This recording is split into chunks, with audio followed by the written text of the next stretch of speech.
puisque le fond, donc l'éducation des classes moyennes, va coïncider avec la forme.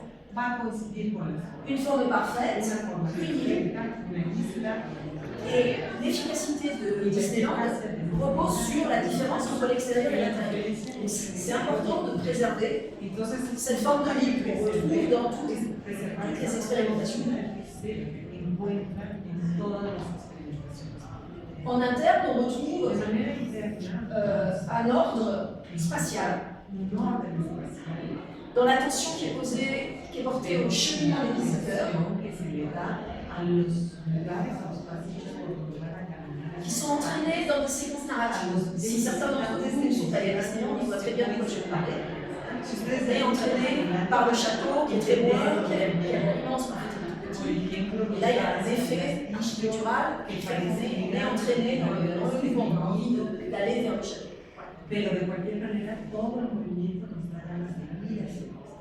Le décor est parfait, les employés sont parfaits. Ils obéissent à des codes d'apparence très stricts.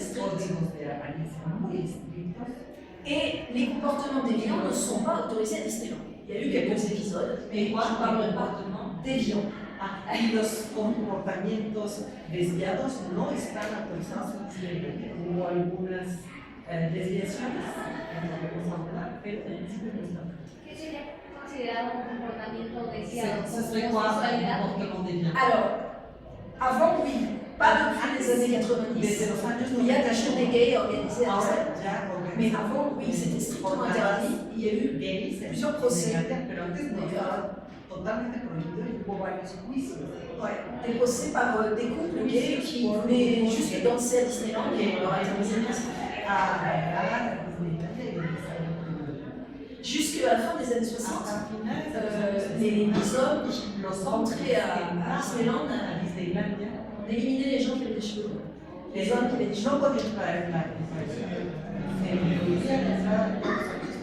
Vous voyez que ça correspond quand même à un certain idéal social. Ustedes entenderán entonces que todo esto correspondía a un ideal social. Alors comment ça a glissé tout ça il tient aux années 60? ¿Qué fue sucediendo a partir des années 60 et à partir de los años 60? Donc 10 ans après le lancement de Disneyland, 10 años después del lanzamiento de Disneyland. On coïncide ici d'un point de vue historique avec la crise de la ville américaine. Esto coincide con la crisis de la ciudad. Et les utopies, elles naissent souvent de ces moments de crise, qui sont des moments d'imagination de comment ça pourrait être autrement. Ici, la crise, elle se manifeste dans le déclin des centres-villes. Parce qu'on a eu, depuis les années 50, justement, le glissement à la fois du logement pour les classes moyennes et des emplois vers les périphéries. Donc des contrastes très forts qui apparaissent en ville, des populations laissées pour très marginales à la ville, etc. Des crises sociales très fortes. En parallèle, on critique aussi beaucoup, c'est-à-dire les architectes, les grandes revues d'architecture, etc. On critique l'étalement urbain dans les périphéries.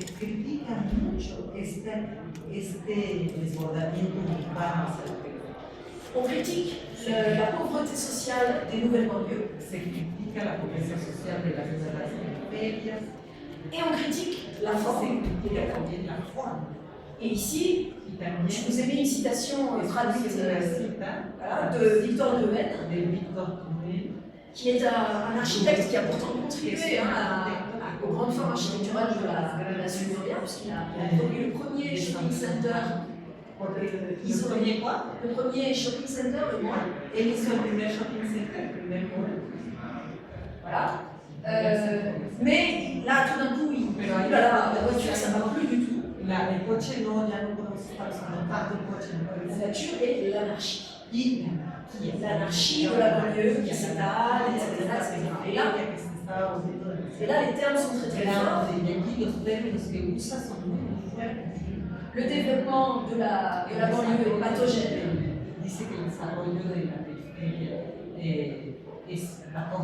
Oui, c'est à la fois un viol, une mauvaise herbe. C'est sale. construcción c'est moralement es algo moralmente problématique. problemático, etc. Donc en fait, on voit que le rêve Entonces, urbain el sueño suburbano se transforme se vraiment transforma à ce moment-là en cauchemar, realmente en una cauchemar vivant, on va dire, en una pesadilla vivante. qui est aussi imputable También es à la planification, plutôt à la non-planification de ces espaces, qui rend le paysage se incompréhensible hace que se vuelve al paisaje et donc jugé por lo comme tanto fou. es catalogado como Et la folie à laquelle est rattachée la saleté, le désordre moral, etc., etc. Et tout ça est amalgamé. todo eso es amalgama. Et on contraste ça avec la propreté méticuleuse des restaurants, le fait que tout le monde est content, il n'y a pas de problème avec les environs, c'est beau, la circulation se fait facilement. Donc en fait, le parc, il ne serait rien sans l'automobile, hein, parce qu'il a été créé dans une banlieue de Los Angeles. Il n'existe pas sans l'automobile. Mais maintenant, le voilà, ce fameux parc arrive depuis quelques années. Y sin embargo, el posee todas las Et Walt Disney lui-même, alors on va passer sur cette citation un petit peu, mais Walt Disney lui-même commence à dire oui, quand même, l'automobile, il faudrait peut-être qu'on pense un peu sur l'équilibre.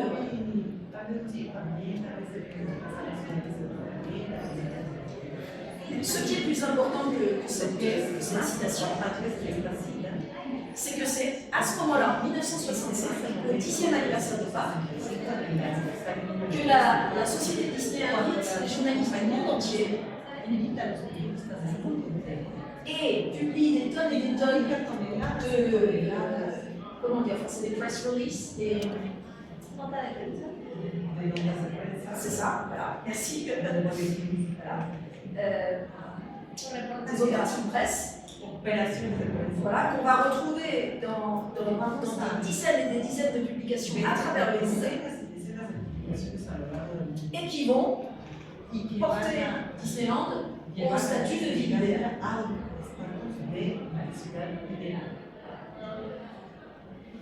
Et ça va donner évidemment des idées. Alors, c'est plus propre que toutes les villes que j'ai vues jusqu'à présent, de ses habitants. Je suis impressionnée à l'Islande parce que tout fonctionne et puis je sors et puis rien fonctionne. Voilà, donc, la perfection technique, la propreté, et la sophistication du design est soulignée comme quelque chose de formidable. Et là, on glisse à nouveau vers la perfection technique et architecturale va libérer les hommes. Disneylandia libera a los hombres para que se libres. Ça va la traduction automatique. Et ça, c'est Ray Bradbury, qui est un auteur de science-fiction, qui voilà, fait son rapport, a été invité à Disneyland, et fait son petit rapport en disant c'est formidable. Et donc la conclusion logique, on va donner les clés du camion. Entonces la conclusión lógica es que vamos a dar las llaves del camión À Walt Disney, qui va gérer les villes. Et on va en faire le maire universel de toutes les bonnes villes. En otras palabras, la única manera de tener Fun City urbanísticamente es quitársela a los bienhechores, ¿sí? Y alquilársela à Walt Disney Productions. Donc là, on voit ce glissement du public vers le familier. Alors, je vais vous montrer. J'espère qu'on va entendre quand même, parce que c'est formidable. Je vous ai mis un petit résumé des principales idées de cette petite vidéo de présentation de l'idée que Walt Disney a dans les années 60, très influencé par ses critiques de positive. Il se lance dans la conception d'une ville nouvelle pour son nouveau parc qui sera en Floride, où il a acheté 2000 hectares de terrain et qui ouvrira en début des années 70. C'est un projet en fait de cité ouvrière d'un nouveau genre au service du nouveau parc Je vous laisse écouter parce que là, on va retrouver toutes les caractéristiques dont on a parlé, la technologie, la libre entreprise américaine, la grande entreprise capitalistique, etc.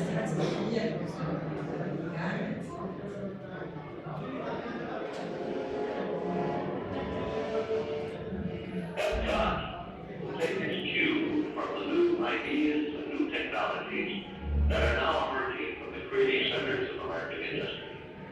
It will be a community of tomorrow that will never be completed, but will always be introducing and testing and demonstrating new materials and new systems.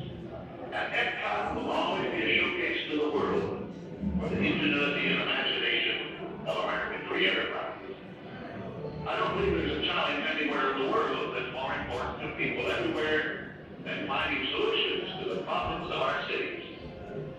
But where do we begin? How do we start answering this great challenge? Well, we're convinced we will start with the public need. And the need is not just for curing the old ills of old cities. We think the need is for starting from scratch on virgin land and building a special kind of new community. Je vais arrêter là parce que ça durera un peu trop longtemps. Donc on voit bien, hein, on quitte le monde et on crée quelque chose d'entièrement Le projet est bien de son temps. On voit derrière les plans qui ont été dessinés par les dessinateurs de chez Disney d'ailleurs, par des journalistes. Voilà, donc il y a des monorails partout qui sont censés remplacer la voiture. Il y a des zones industrielles qui accueillent la fine fleur des grandes entreprises américaines. Il y a un zonage fonctionnel. Donc on est bien dans un rêve de ville idéale des années 60. C'est très daté des années 60. Walt Disney se fait filmer là. Quelques mois plus tard, il meurt. Il a un cancer. Et son frère reprend l'entreprise en fait. Et abandonne le projet d'Epcot en disant ça coûterait trop d'argent, c'est pas pour toi. Ça c'est la légende, hein. C'est pas vraiment ce qui est dit, mais voilà. Et en tout cas, Epcot sera transformé en parc de loisirs classique.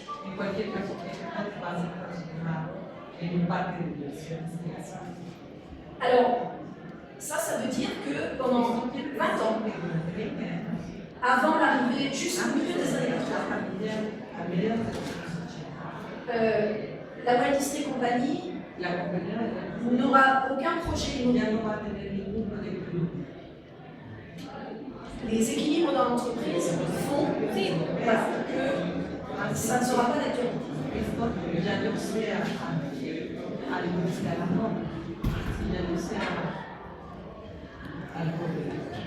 Par contre, à partir du milieu des années 80, la Walt Disney Company rééquilibre ses activités et ouvre une section immobilier de loisirs, croisière et conseil en urbanisme. Elle connaît quelques échecs dans les tentatives de travailler sur des villes déjà existantes en tant que bureau d'études, conseil.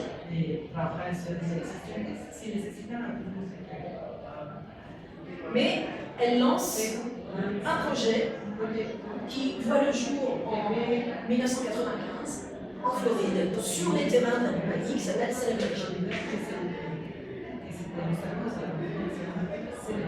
Alors, c'est un nouveau modèle d'urbanisme dans la mesure où là, on est à fond sur une tendance architecturale et urbanistique qui s'appelle le nouvel urbanisme, où on essaie de recréer de la communauté. On essaie de recréer une communauté, une vraie société, avec un gros travail sur les espaces publics. Ici sur la section commerçante, un gros travail sur la mixité des fonctions, et non plus le zonage,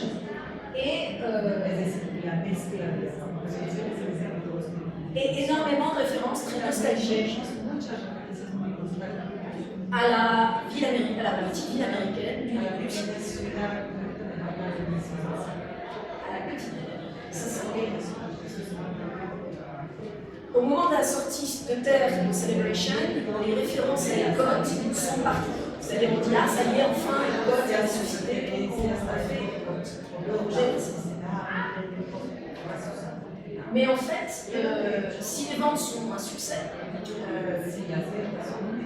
les commentaires sont déjà très critiques sur finalement la forme ne veut pas dire que les gens vont se rencontrer forcément. Et de fait, Celebration, dont la gouvernance passe aux résidents sous forme de communauté classique aux États-Unis.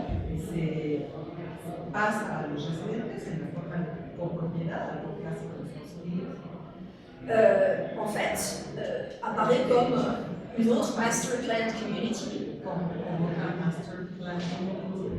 un peu mieux conçue peut-être, avec plus de technologie. C'est le premier réseau internet local qui a été produit aux États-Unis, c'est fait à Celebration.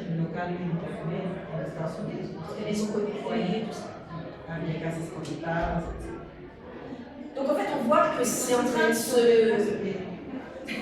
se transformer au fil du temps. Je vais aller vite, je ne vais pas vous parler de Val d'Europe parce que je n'ai pas trop le temps. C'est encore une autre configuration et un autre grand projet urbain mené par la société Disney, mais cette fois-ci avec l'État français. Et c'est extrêmement compliqué en fait, de comprendre ce qui se passe réellement dans les dynamiques. Mais là aussi, beaucoup de polémiques sur le contrôle du foncier public par l'entreprise Disney.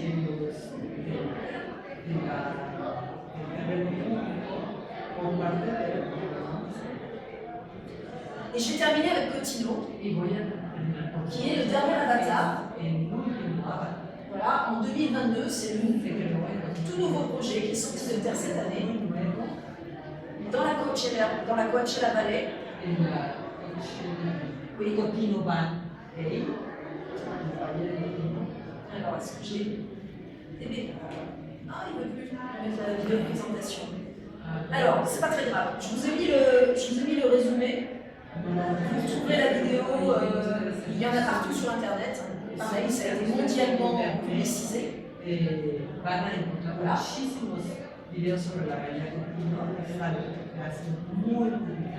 Grosso modo, voilà, je vous résume. C'est un resort pour les plus de 55 ans. Avec un lagon artificiel qui est vendu comme une oasis créative où on invoque le lien de Walt Disney avec la Coachella Valley. On ne parle plus du tout de Epcot. Et où finalement ce qui est présenté comme extraordinaire, c'est ce lagon. Des restaurants, des bars, des salles de spectacle. Donc on voit bien que là, la ville idéale a cédé pas à un pur produit de consommation pour un segment très particulier de marché, les retraités.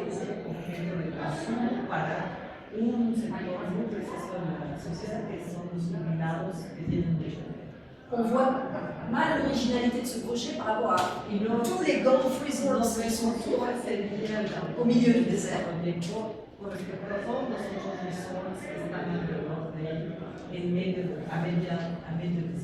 Mais surtout, alors là, on peut constater la faillite du modèle utopique qui aurait existé ou pas si Epcot avait été construit, je ne sais pas, mais bon.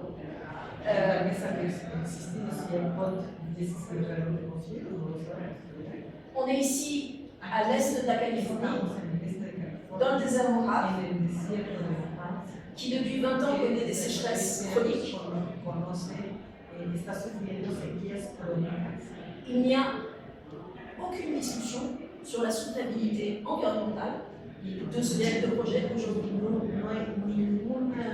Discusión posible acerca de la sustentabilidad de un proyecto como este en la comunidad. Alors, ça réapparaît dans les réseaux sociaux, chez les commentateurs qui disent bon, en fait, là on est au degré zéro de l'imagination urbanistique.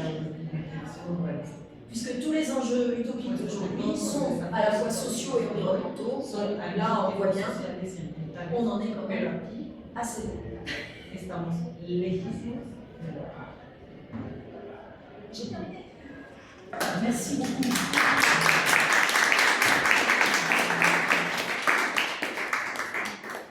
Muchísimas gracias, Sofi, por esa reflexión, esos comentarios, esos elementos. Vamos un poco atrasados, entonces creo que podríamos tener solamente un tiempo para una intervención, una pregunta, un comentario para poder seguir después con lo que viene. ¿Alguien quiere preguntar o compartir algo?